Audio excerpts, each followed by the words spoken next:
Welcome to Q&A with, a show where I focus on the role behind the person to give you some insight into how to operate in their world. Hello, my name is Davo, and today we have... I'm Sade Ferguson, and I'm a Year 6 teacher. Thank you very much for being here. Thanks for having me. I know most of us are aware what a teacher is, but in your own words, can you describe what you feel is a teacher? So I feel like a teacher is someone who educates children to help them progress with the skills they need to move on to secondary school and to university and to college, but also just give them some of those life skills that they may not actually experience at home as well. Okay, you mentioned Year 6. What age is that again? So it's between 10 and 11. And the type of school you teach at, is that a comprehensive school? Yes, so there's no standardised testing to get into our school. We accept anyone, including refugees or any children who have not got a school or find themselves without a school kind of in the middle of the year. You can just come to our school. Okay, so very open. Yeah. So why become a teacher and why Year 6?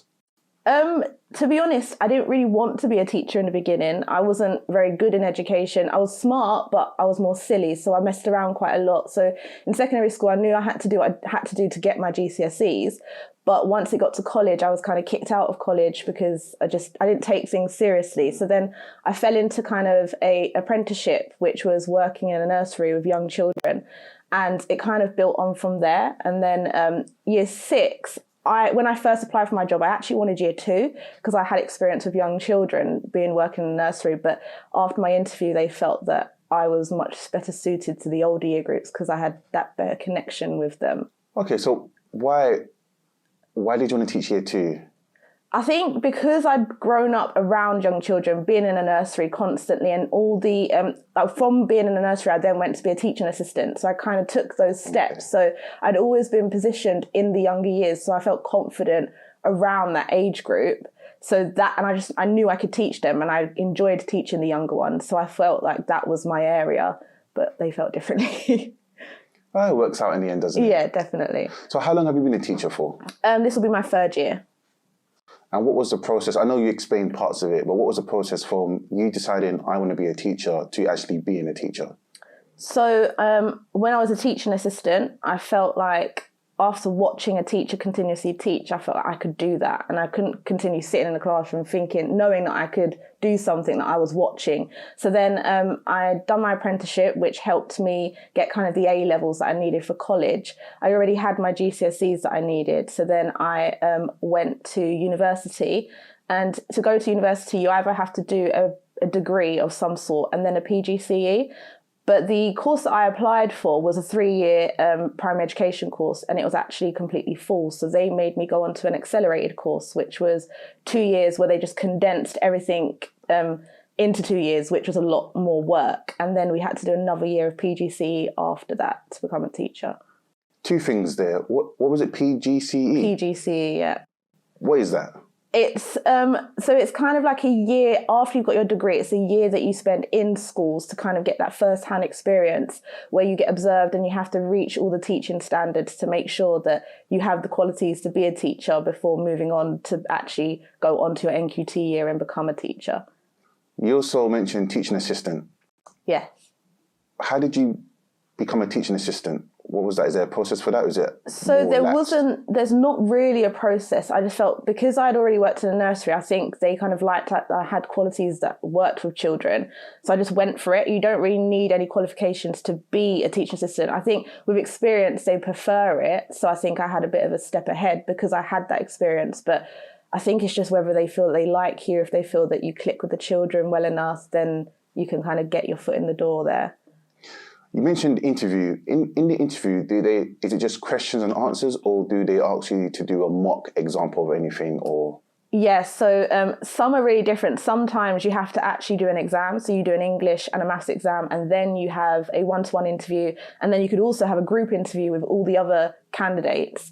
Whereas some are a bit more relaxed where they just, they ask you kind of one-to-one questions and then they observe you doing a little activity with a class or a small group just to see kind of how you react to the children and how they respond to you, because they also actually get the children to give their opinions on what they thought of you as well. Oh. Yes. Yeah. We didn't know that until after, but it's all right though. It's nice. It gives them a voice, isn't it? I hope it was the best behaved children and not. Yeah, well, I think they do that on purpose, actually. So then what is your day-to-day routine like as a teacher? So I have small children, so I have to get up quite early to make sure I drop them to their grandmas and then start the day even earlier to come into school. So I kind of get an hour before my actual start time. So I'll go in, I'll get all my resources prepared for that day, and I'll speak to my partner teacher, just make sure we're okay with the lessons we taught yesterday, making sure that there's nothing we need to go back over, just in case the children didn't understand something. I'll grab a bit of breakfast if I've got any time, and then just wait for the children to come in. And then once they come in, we do our structured daily lessons until 3:30, but we have to stay till 4. You mentioned partner teacher. What is that? So if you're working in a 2-form entry school, or kind of more than that, so 2-form is like more than 2 classes or 2 classes or more, then you have a partner teacher, so another Year 6 teacher, for example, and they're just a person that you kind of plan with, you have conversations with, you kind of help the children progress in their class. They have separate classes, but we kind of help do it together. Besides being responsible for children, what other responsibilities do you have as a teacher? Oh, there's a lot. I think people forget sometimes that the children are growing and they're developing, so they come into a lot of. We've got social media that we have to deal with, especially in Year 6, because they see quite a lot on social media. So you kind of have to guide them and help them understand that not everything online is actually real. Then you have to deal with kind of their mental health and home life as well, because not all of them have a safe home life. So coming into school is their sanctuary, really. So it's kind of those background things that people don't normally see that we also have to handle. You mentioned home life there. So then do you have to be able to identify when a student or child, I should say, has signs of depression or is upset at home or anything like that? Yeah, so we kind of pick up on their behaviours in class, and obviously we kind of log like a pattern of behaviour. So if we start to see things that are slipping with the child, or we see kind of emotions that they're kind of displaying that maybe will be out of their character, we start to log it and take note of it. And then we kind of have these things called calls for concerns, which means we'll write down if there's any issues or things that we feel kind of out of nature for them, and we'll kind of monitor them to see if they end up becoming more. And sometimes in Year 6, because they're more outspoken, they'll just say to me, there's something wrong, I need to talk to you, and kind of we'll explore it from there. But we do have a counsellor in school that we assign to some of these students that are more in need, and they'll have one-to-one sessions with a counsellor, and we have outside agencies as well that come in to help deal with those kind of things. Okay, so speaking about parents for a second here, so you have your own way of how you want to behave or how you want your students to behave, or how they conduct themselves in your class as well.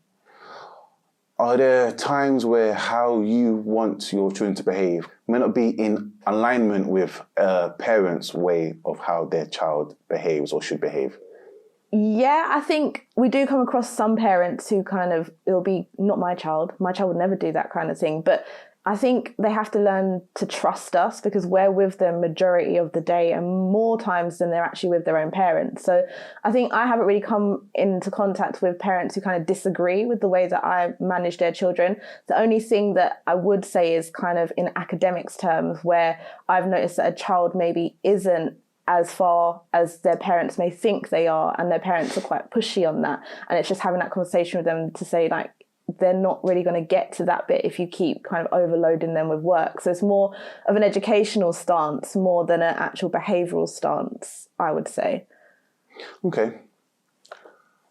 Going back to teaching, how do you stay on top of the latest teaching methods or criteria or government regulation in terms of how a teacher should behave? So we have something called the national curriculum, meaning it's set by the government, and it's set objectives that we have to get the children to reach by a certain time period. So we kind of follow that in line with how we plan our lessons to make sure that our lessons are fun and engaging, but also hitting those key skills that the children need. And then to ensure that we're continuously providing the teaching that we need, we have observations quite regularly from obviously higher teachers and SLT and the head teacher to make sure that we're in line with our teaching standards as well. Yeah. But you mentioned how you follow the national curriculum, which sets objectives, which means how you teach isn't, I should say, mandated by the government as long as you follow these objectives? Yeah. So I think some schools do it differently. So they'll make sure that they have to be really structured and really strict on kind of making sure those objectives are taught. But other schools and schools like mine, we're kind of open to teach how we want to teach, but as long as we're hitting that key criteria and making sure that the children learn those key skills before they leave the school, just so it's kind of not them dictating to us how we teach. Because I feel like I wouldn't be able to teach properly if someone was telling me how to teach. I'd have to kind of adapt it to my own way to be able to teach effectively. That's fair. So teaching children who, 10 to 11, was it? Yeah. I guess, it can be quite tiring because I would assume they're very energetic. Yeah. So how do you maintain your energy levels throughout the day? Sometimes I don't have energy, I'm not going to lie. And I'll go in and the kids will notice. They'll be like, oh, Miss is not in a good mood today. Because it's hard. It is hard. It's every single day. You have to put on this kind of show. We call it like theatrics. You have to go in and no matter how you're feeling or whatever's going on in your life, you have to then change that when you walk into the classroom. So, I mean, my energy levels are kept up by my colleagues. I feel like when we go into that staff room, that's our time for us to just have a bit of a laugh and kind of banter about the day and things like that. If I didn't have that, I probably would struggle quite a lot just because it's constant and it is quite a lot. So having that little break away and having people to talk to who are going through the same thing that you're going through kind of lifts your mood a bit more, and hearing stories and things like that. Is that why teachers hated it when children would come into... Like, yeah, I know what you're going to say. I'm trying to move away from you. I hate it now. When I hear a knock on the door, I think, no, it's not my class, because I'm not going to the door, because this is my time for me to have my lunch and for me to... I mean, obviously we'll help them if it's something, but really and truly, you're in the playground. You don't need to be up where we're up. And I think the other day, one of the children was like, oh, Miss, you got an Xbox in there. Have you got PlayStation? And I was like, I've got an hour. When do you think I've got time to play Xbox and PlayStation in the staff room? But they have this glorified image of the staff room, but no, it's just chairs. It's boring, but it's our time, so it's a little bit of sanctuary. Thinking back when I was a kid, when I was that age anyway, I always thought that the teacher's room was some sort of big fun, place where there was playing Twister or playing computer games or having a party. They still think like that. Even when they see the door open, they know it's just tables and chairs. They still think, no, you're definitely doing something more in there when we're not. So then it does sound like, being a teacher is quite stressful. There's a lot to take on, both workload as well as, constantly looking after children who aren't your children. Yeah, obviously it's a big responsibility, and I think I wouldn't recommend anyone getting into teaching unless they actually love teaching, because you don't do this job for the pay, you don't do it for the work, you do it because you enjoy teaching children and you enjoy seeing the progress that they make. But I think it depends on how you manage your time and your workload. I have a rule sometimes, like on a Friday, I'm out the door by 4, just because I've got children at home and I have family at home. So I need to make sure I spend my time with them as well, and I don't bring work home and I don't kind of overload myself. So if I've got books to mark still and I've run out of time, I'll go home and then I'll come in the next day and I'll do it, because they're always going to be there and I can always go and catch up with it instead of overloading myself. But other teachers do it differently, so I can't really speak on them, but that's just how I manage my time. So for you set sort of boundaries to help you with your stress levels. Yeah, definitely. And to still have a life. Yeah, exactly. So you mentioned pay. I'm not going to ask you how much you get, but being a teacher, can you negotiate your pay, or is it everything's based on what the government sets? So you can. I think it depends on how much experience you've got. So going in as an NQT first, which is a newly qualified teacher, you just start on the basic pay rate that they set out. But if you've been teaching, say, for example, 5 or 6 years and you've got a bunch of experience under your belt, then you have a point to haggle with the school that wants to employ you, only to a certain limit. But the thing I'd say is good about teaching is we have like a 6-year kind of pay scale, meaning that every year, if you kind of perform how they want you to perform, you have an opportunity to go up the pay scale for 6 years. And then you also have the opportunity to have additional money, because you could be English lead or maths lead or something like that. Okay. So what do you feel, for you anyway, is the most frustrating thing about being a teacher? I think sometimes it is the workload, just because if you was to take away kind of all the additional paperwork and the additional things that we have to do, I would just love to be in a classroom and just teach. And I think as well, being in Year 6, I'm not a great lover of exams, especially in Year 6, just because I feel like when I'm in Year 6, I'm teaching for them to achieve an exam or to pass an exam, rather than being able to teach a lesson that I really love or I want to explore in. I have to make sure actually they're still going to achieve that exam at the end of the day. So I think sometimes the criteria that we have to follow and the workload, if we took that away, then you would enjoy it 100 times more. But I wouldn't say I don't enjoy it. It's just that's the most frustrating thing I would find in terms of teaching. That's what you're saying. You enjoy the teaching aspect, but everything around it that isn't necessarily teaching these children is... Yeah. What is the most fulfilling side of being a teacher? But that's probably teaching, isn't it? Yeah, and it's seeing sometimes you may be teaching a child who really doesn't get something, and then one minute they just have that light bulb moment, and they'll be like, "Oh, miss, I get it." And that moment, you're like, "Yeah, I've done something right. I've done my job." Or they'll come up to you and they're like, "Thank you so much for teaching me," or something. It's just those little moments that you kind of get that little warm heart, just because you feel like you've done something that's made a difference in their lives. What attributes would you say you need to be a teacher?